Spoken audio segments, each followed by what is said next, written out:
Hello, welcome back, Regents. In today's episode, we will be talking about some important topics that we think everyone should be informed about: Ramadan and Black History Month, and why they matter. Let's go to Ivy to learn more about Black History Month.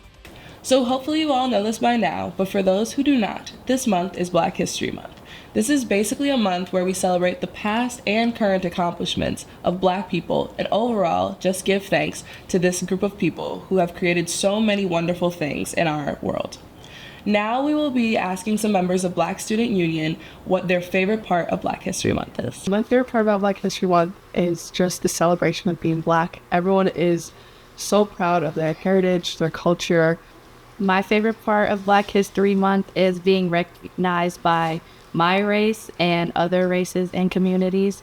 I also love the food, the music, and the clothing.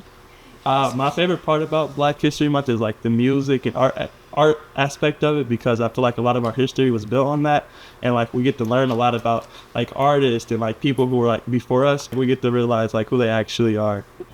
Now we're jumping over to another exciting part of Black History Month and what BSU will be doing for the rest of the year: pop-up parties.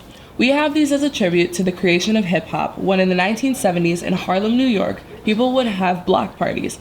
We'll ask some students some questions about important Black figures in their lives in this next clip.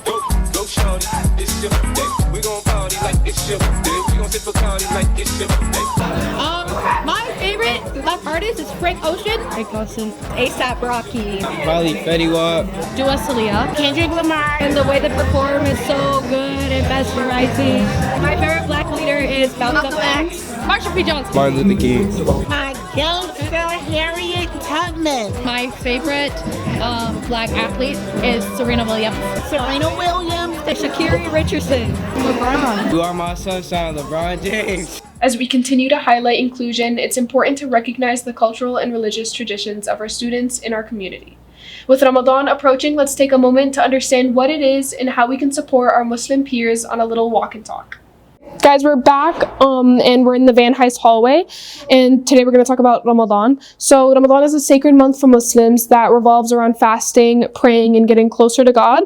So that means in terms of like fasting, students will not be eating and drinking for long periods of time. So yeah, that means no water.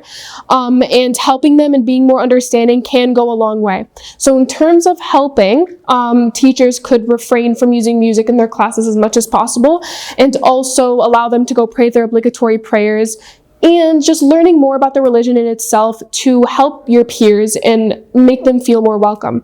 This is the prayer room. It's room 1253, and you can go pray at any time that you need to. There is a lot of talk at West about being an anti-racist school. Talking about race can be uncomfortable and therefore at times ignored. The reality is racism impacts everybody in a community. To be anti-racist means to fight against systematic racism, understand history, and resist stereotypes. Ibram X. Kendi, an inspiring activist, author, and historian, states, "Being an anti-racist requires persistent self-awareness, constant self-criticism, and regular self-examination." We interviewed some students, and here's what they had to say.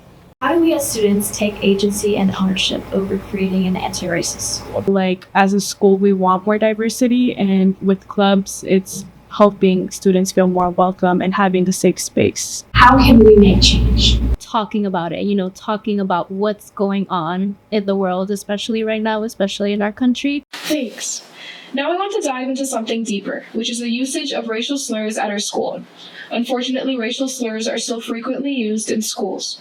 Many students see these words but don't understand the impact they have. Racial slurs have been used throughout history to harm, threaten, and put down people of color. These words are oppressive and create a harmful and unsafe environment. Although they have been reclaimed by many of the groups they refer to, there are no passes for those people who do not belong to those groups. You don't get a pass. You don't get a pass. You don't get a pass. You don't get a pass. You don't get a pass. You don't get a pass. You don't get a pass. Before we go, we have a special announcement. Greetings, seafaring friends. Come be a part of our world with our very own production of The Little Mermaid, starting tonight at 7. Come see us opening night, along with shows through next weekend. Tickets can be bought at the door or online here for $10. Join us for shell-tacular music and dive into an evening of aquatic wonder. Bring friends, family, and fish. Join us under the sea!